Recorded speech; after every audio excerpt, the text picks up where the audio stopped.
que los niños caigan enfermos o mueran, ¿no? Son parte del nivel cultural de una sociedad, ¿no?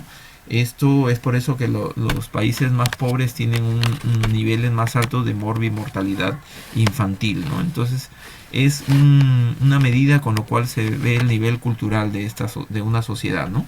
La puericultura entonces como un conjunto de normas que van a estar alrededor del niño y que van a actuar en el niño, en la familia, en el ambiente para evitar pues que las acciones nocivas puedan influir y que este niño no se desarrolle dentro de sus capacidades y potencialidades que tiene genéticamente, ¿no? Para que pueda lograr el fin primordial que sea ¿no? en un estado de salud con un equilibrio biopsicosocial, ¿no? Entonces, eso es básicamente de lo que se encarga la puericultura en general, ¿no? Y su clasificación, bueno, anteriormente había una clasificación que la catalogaba en dos grandes ramas, ¿no? La puericultura preconcepcional o prenatal, ¿no? Y la puericultura postnatal. Estas dos ramas se mantienen, sin embargo, la antigua clasificaba la puericultura de la primera infancia como en el caso de los recién nacidos, los niños menores de 21 días, los lactantes hasta los 12 meses y los pequeñuelos hasta los 3 años, ¿no? En el caso de la pericultura de la segunda infancia lo catalogaba de 3 a 6 años y la pericultura de la tercera infancia ya hasta la edad escolar, ¿no? Sin embargo, esta clasificación ha variado un poquito y más ahora se mantiene lo que es el aspecto de los grupos etarios que se utilizan mucho en la parte de medicina, ¿no? Que lo dividen igual en las dos grandes ramas que es la pericultura prenatal o preconcepcional, ¿no? Que abarca desde que la pareja pues, se une, forman, se unen como novios, planifican tener una familia, ¿no? Y la etapa postnatal que es ya cuando el bebé nace y bueno tiene ciertos grupos etarios, ¿no? O va pasando por los ciertos grupos etarios, ¿no? En el caso de la pericultura neonatal en los primeros 28 días, ¿no? Pericultura de lactante hasta los 11 meses, de pericultura de los transicionales hasta el año, pericultura de los preescolares de 2 a 4 años, escolares de 5 a 9 y en el caso de la pericultura del adolescente ya hasta los 19 años y mientras se completa el siguiente ciclo que es la conformación del noviazgo y si en un caso la pareja o los novios deciden tener familia, ¿no? Entonces esas más o menos son la clasificación que se utiliza actualmente.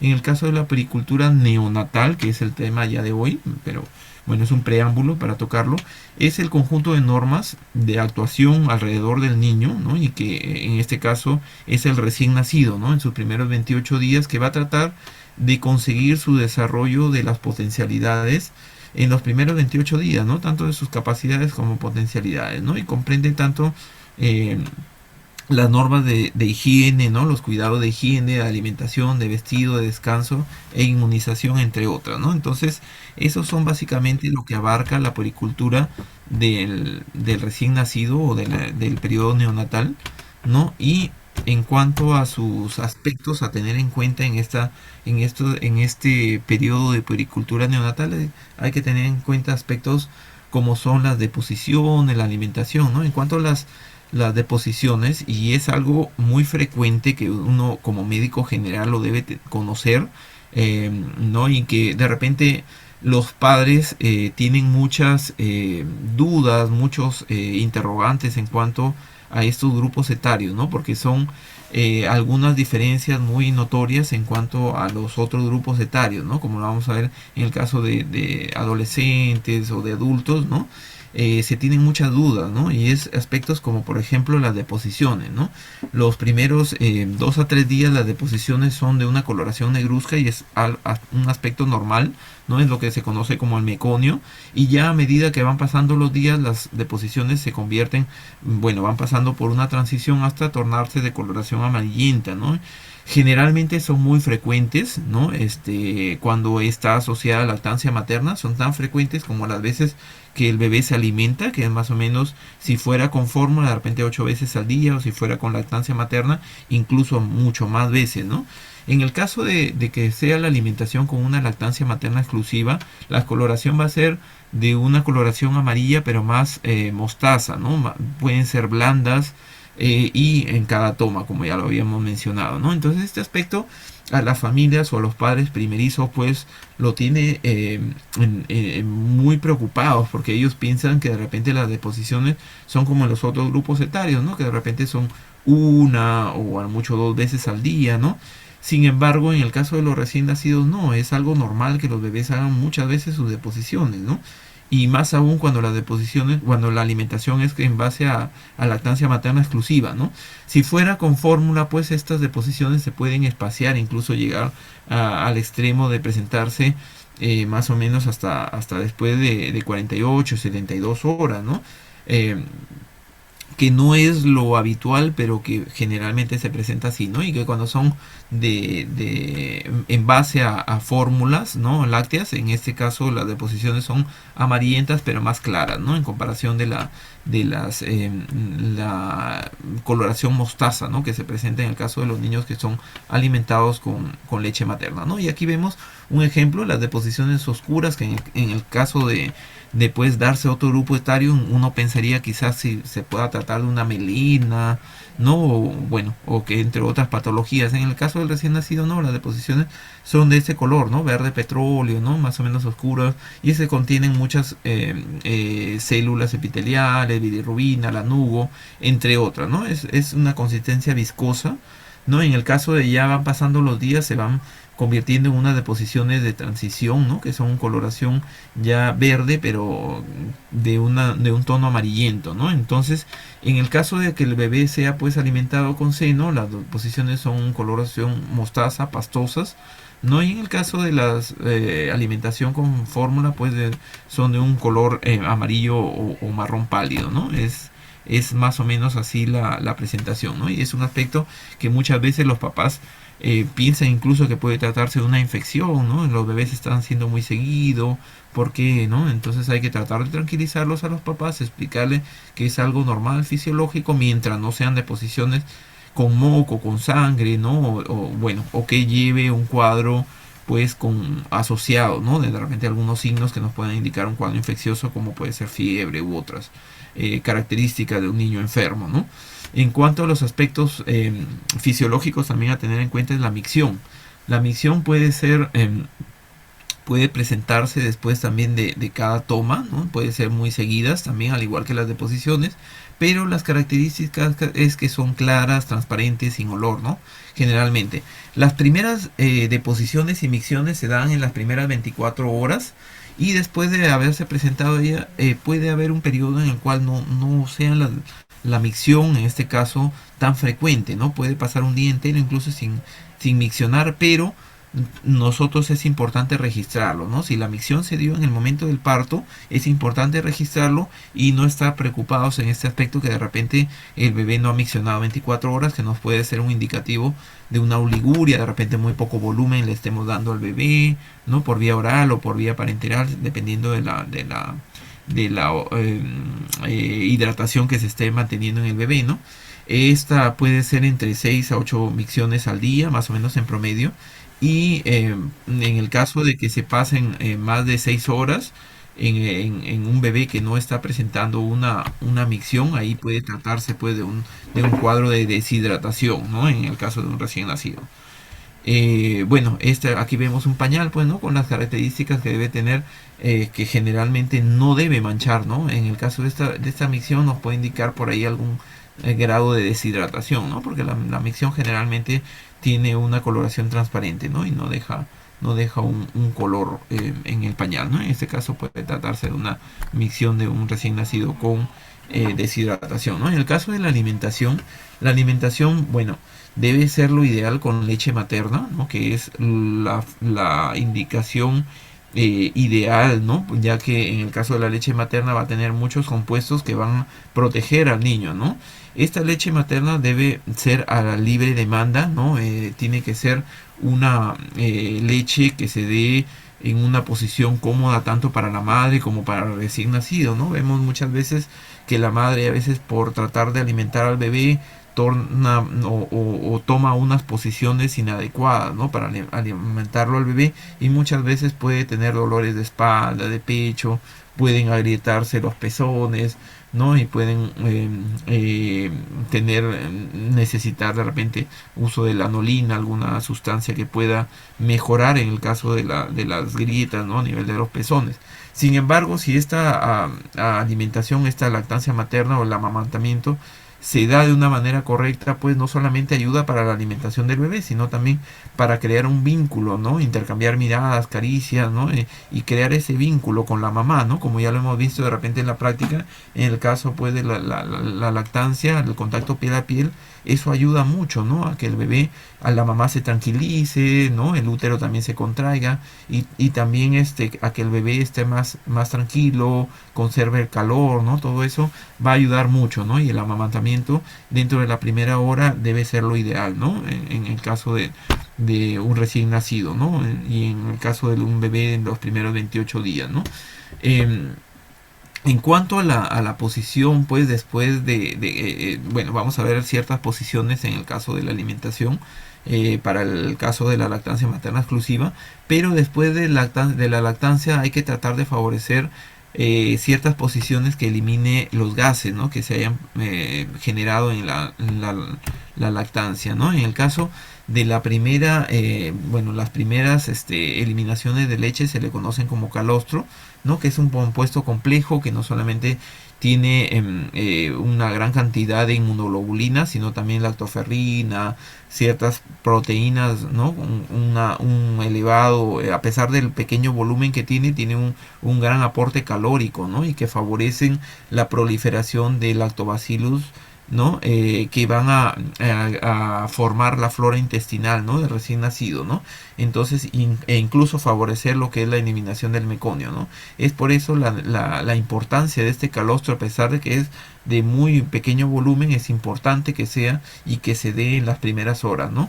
En cuanto a la posición correcta pues de la lactancia en el caso de un recién nacido o en un bebé de menos de 28 días, esto existen ciertas características que nos pueden indicar que haya una adecuada posición.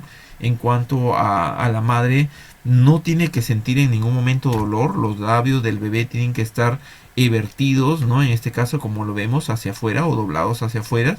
En el caso de la nariz y la barbilla del bebé deben tener contacto con el pecho de la madre, en este caso la mama, como lo podemos ver en la nariz y en el caso de la barbilla del bebé, ¿no? Y las mejillas del bebé tienen que ser en una forma redondeada, como lo vemos en esta imagen, ¿no? Y o evidenciarse el movimiento de su sien y su orejita, ¿no? En el momento de la lactancia. Entonces, esta es la posición correcta en la cual tienen que estar la cabecita del bebé y la mama de la madre, ¿no? En este caso vemos, esta es una posición adecuada, muy similar a la que hemos visto en la foto, y esta es una mala posición, ¿no? En el caso del bebé no está con los labios vertidos, sino solamente está cogiendo el pezón, y esta posición o este mal agarre del bebé son los que van a originar pues el agrietamiento del pezón, la lactancia dolorosa, ¿no? Entre otras complicaciones que se da por una mal posición, ¿no? En el caso de las posiciones para amamantar, pues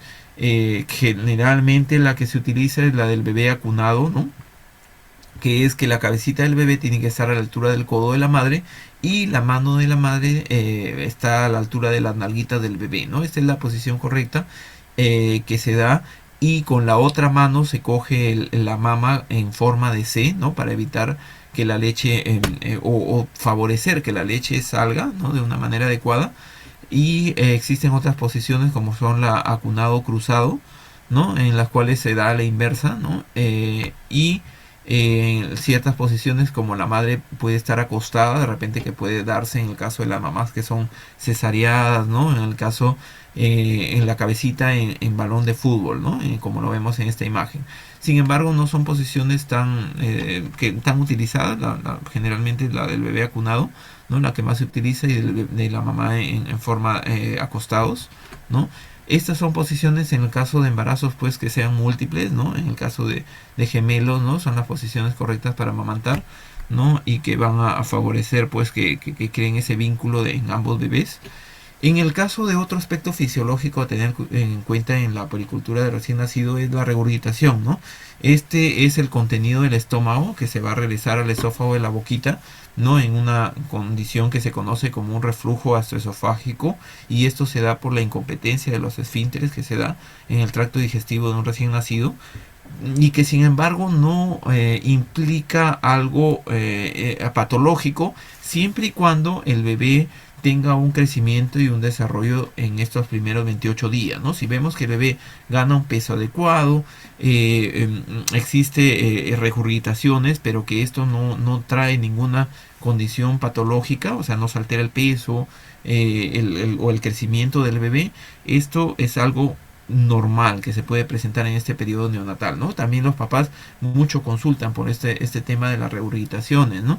Es algo que a veces los papás piensan, y más aún si son primerizos, que el bebé está vomitando, ¿no? Y hay que tratar de tranquilizarlos, explicarles a los papás que es algo normal por la incompetencia de estos esfínteres, ¿no? En el caso de los bebés. Sin embargo, es algo que con el transcurso de los meses esto va a ir disminuyendo, ¿no? Y mientras no haya una alteración del peso del bebé, no puede corresponder a algo patológico, ¿no? En este caso del recién nacido, ¿no? Bueno, ya si afecta la talla, ya se considera una enfermedad por reflujo gastroesofágico, ¿no? El peso, perdón.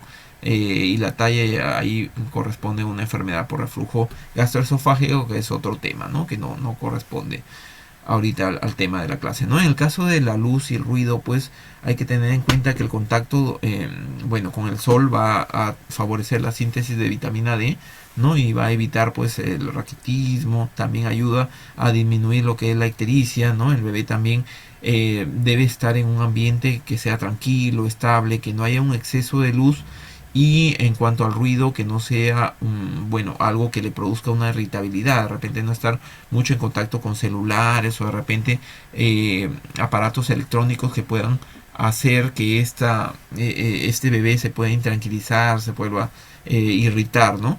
Lo más bien nosotros tenemos como adultos que adaptarnos a los ciclos de recién nacido, teniendo en cuenta que el bebé pues no tiene un ritmo circadiano, como lo vamos a ver.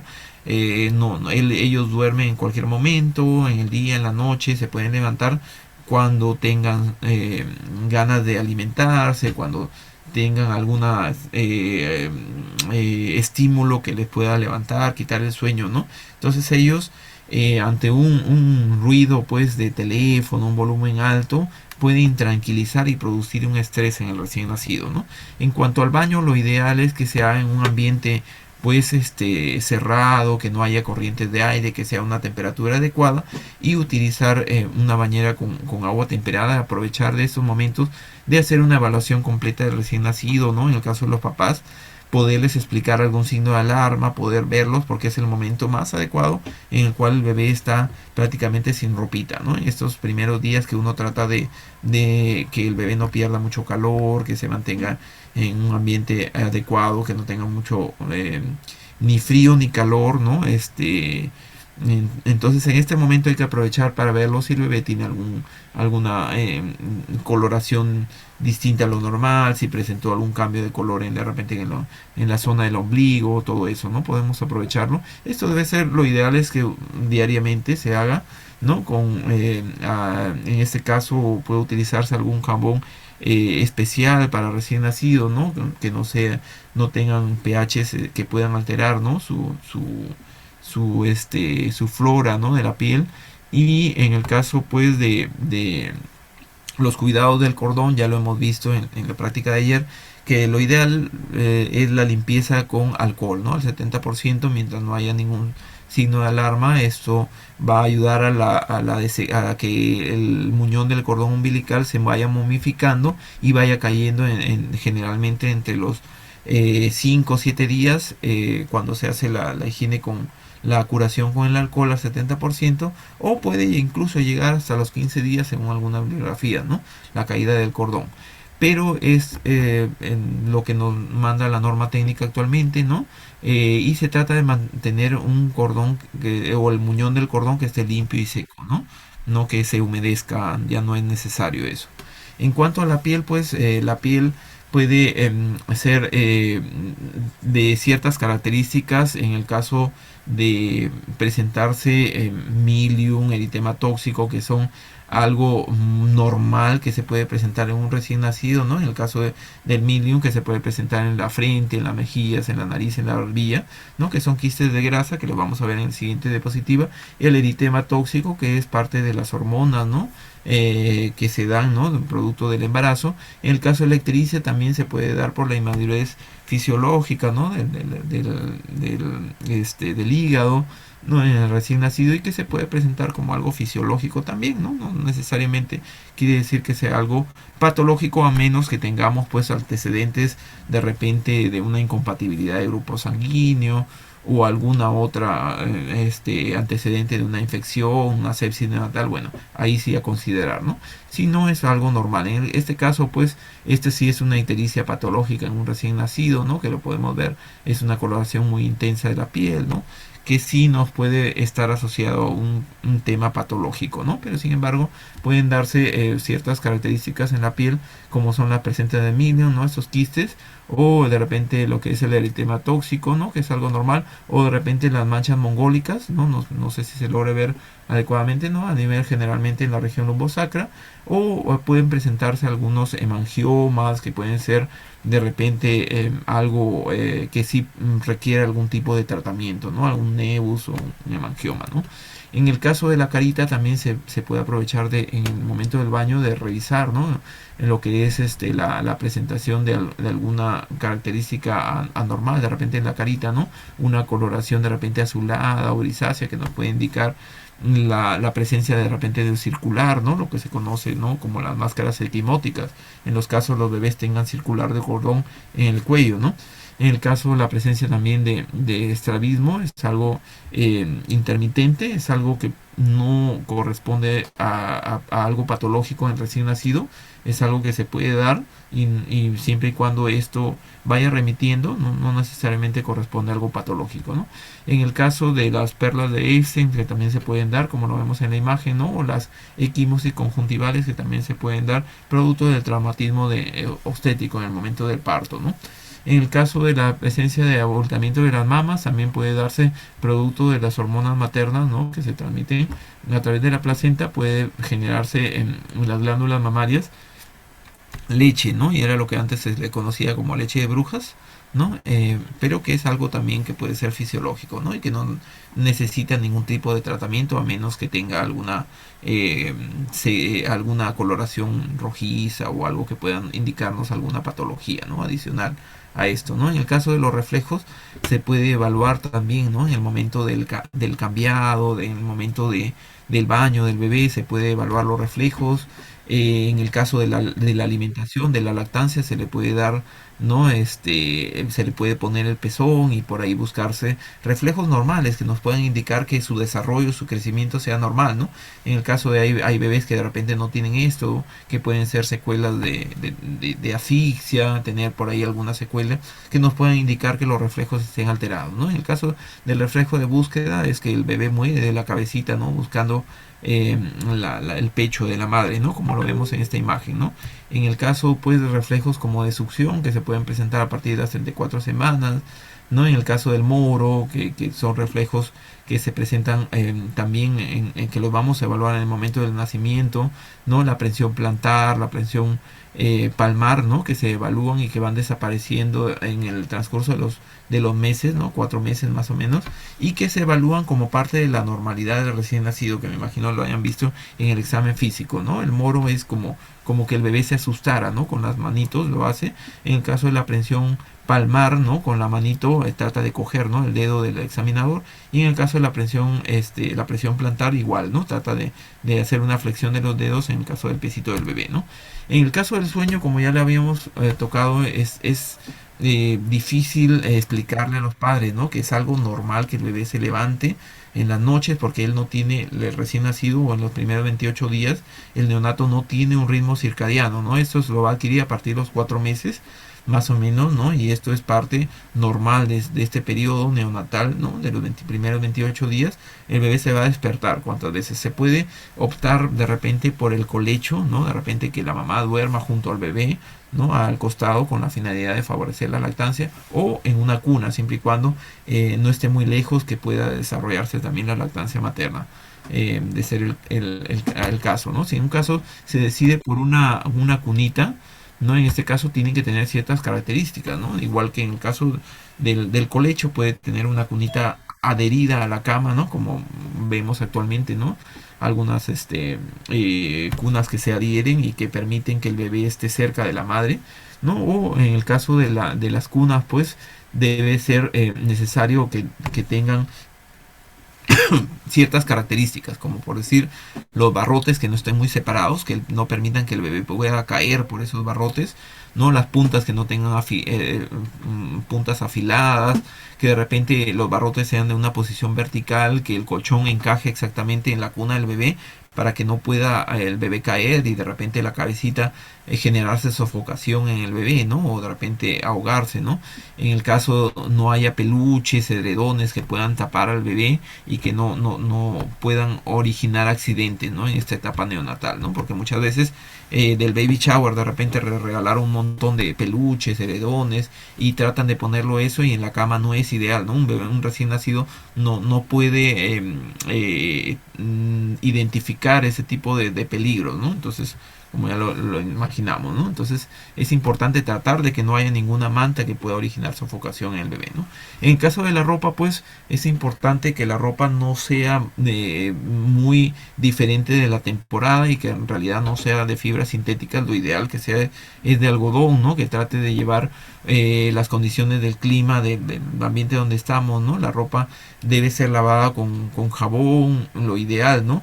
Y de preferencia dejar libres las manitos y los piecitos, ¿no? Para que esto pueda favorecer pues sus condiciones nerviosas y que el bebé tenga algún tipo de reconocimiento de estas estructuras de su cuerpo, ¿no? Entonces se recomienda de repente un abrigo adicional a la ropa que normalmente usamos, ¿no? Si nosotros estamos en verano, muchas veces vemos padres muy aprensivos que a veces los tienen con la ropa de algodón, encima el polar, encima la colcha, y donde el bebé la alimentación que está recibiendo la pierde en sudor, ¿no? Más aún a veces bebés prematuros que con la finalidad de que el bebé no pierda calor, a veces lo tienen demasiado abrigados y que pueden generar también incluso hipertermia, ¿no? A veces nos pueden hacer confundir que el bebé esté con una temperatura elevada y es porque de repente no están regulando en los primeros días el calor, ¿no? En cuanto a los gases, pues ya hemos visto que generalmente es otro motivo de pregunta, ¿no? De los padres, que los bebés están a veces con cólicos, ¿no? Que se distiende su barriguita, que lloran mucho, y es que muchas veces piensan que las fórmulas es el alimento ideal, ¿no? Hay que explicarles que cuando los padres deciden darle una alimentación con una fórmula, estas fórmulas favorecen mucho la generación de gases, ¿no? Y pueden hacer que el bebé se distinda, que las deposiciones se tornen menos frecuentes, ¿no? Entonces, o que puedan tener regurgitaciones, ¿no? Porque son fórmulas que son a base de leche de vaca, ¿no? No es una fórmula que está en base a una leche materna, ¿no? Entonces, estas van a favorecer mucho la expulsión de gases, de regurgitaciones, y lo ideal es tratar de, después de la alimentación, favorecer una posición que permita la eliminación de los gases, ¿no? Lo que nosotros conocemos como el chanchito, que habrán escuchado de repente las mamás, ¿no? Se recomienda cargarlo unos minutos, acariciarle la espaldita con la finalidad de que se elimine estos gases, ¿no? En el caso del llanto, pues es la única manera de que el bebé se comunica con los papás ante un ruido, ante la necesidad de alimentarse o tener frío, ¿no?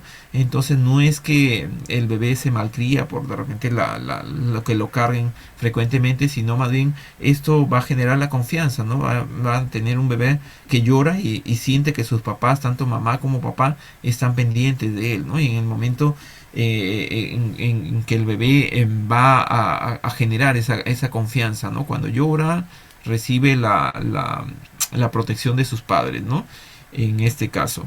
En cuanto a la estimulación, pues en el momento del cambio, del baño, no es que se trata de estimularlo al bebé, conversar con el bebé, ofrecerles estímulos de manera cotidiana como un canto, no juegos, palabras, canciones que puedan generar su autoconfianza y con ello generar vínculos en la madre, el niño y el papá también, no debe estar ajeno a esto, ¿no? En caso de la evaluación también del periodo eh, de los 28 días, hay que ver que el peso y la talla estén acorde y que vaya ganando el peso, ¿no? Si de repente vemos a un bebé que regurgita mucho o no está ganando peso, por ahí nos puede indicar que tenga una enfermedad por reflujo gastroesofágico, o que de repente el bebé es hijo de una madre primeriza que de repente no le está dando una alimentación muy adecuada, no está ganando peso adecuadamente, ¿no? Entonces por ahí nos indica que este bebé pueda estar deshidratado, ¿no? En los primeros días, ¿no? O está perdiendo mucho o no está recibiendo mucho aporte oral, ¿no? Entonces por ahí el peso nos puede ser un indicador muy marcado de su estado normal, ¿no? En los primeros días, ¿no? Generalmente en la primera semana pues los bebés pierden peso, ¿no? Hasta el 10% en el caso de los niños a término, o hasta el 15% en los niños pretérmino. Sin embargo, esto en la segunda semana y en los más o menos en los 10-15 días ya el bebé tiene que haber recuperado su peso, ¿no? A partir de la segunda semana ya empieza la subida del peso y ya a los 10-15 días el bebé ya tiene que haber recuperado su peso. Es algo que tenemos que explicarle también a los papás, porque muchas veces los papás piensan que no, ¿por qué baja de peso? Es otro motivo de consulta, ¿no? Si tienen, más aún si son padres aprensivos, eh, se dan cuenta, ¿no? Que el peso está bajando, por ahí algo están haciendo mal, tengo que darle una fórmula, por ahí se preocupan, ¿no? Entonces ahí ya empiezan con fórmula, a veces el bebé puede presentarse incluso alergias a estas leches de vaca, ¿no? Estas fórmulas, ¿no? Incluso presentarse hasta sangrados, ¿no? En el caso de bebés que presentan alergia a la proteína de la leche de vaca, ¿no? Y presentarse una infinidad de problemas, ¿no? Como ya les decía, las deposiciones más alejadas, regurgitaciones, los gases y todo eso, ¿no? Sin embargo, explicarles que si el bebé está con una lactancia materna exclusiva, es normal que puedan perder peso, no más o menos hasta el 10% en un bebé a término, y que después de la segunda semana empieza a recuperar su peso. Es parte normal, ¿no? Y tranquilizar a los papás. Esta es nuestra función como médicos y como formadores o como personas que vamos a ayudar al cuidado de este recién nacido, ¿no? En sus primeros 28 días. Hasta ahí era lo que le quería presentar a los jóvenes. No sé si hasta esto de las diapositivas tengan alguna pregunta. Hasta esa parte. Si no hubiera ninguna pregunta, de repente sé que estamos ya cerca de... Todo bien, doctor.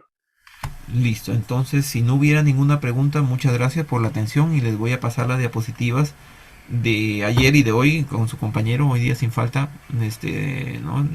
En un ratito. Ya les dejo entonces para que continúen con su clase con el doctor y buenas tardes, muchas gracias.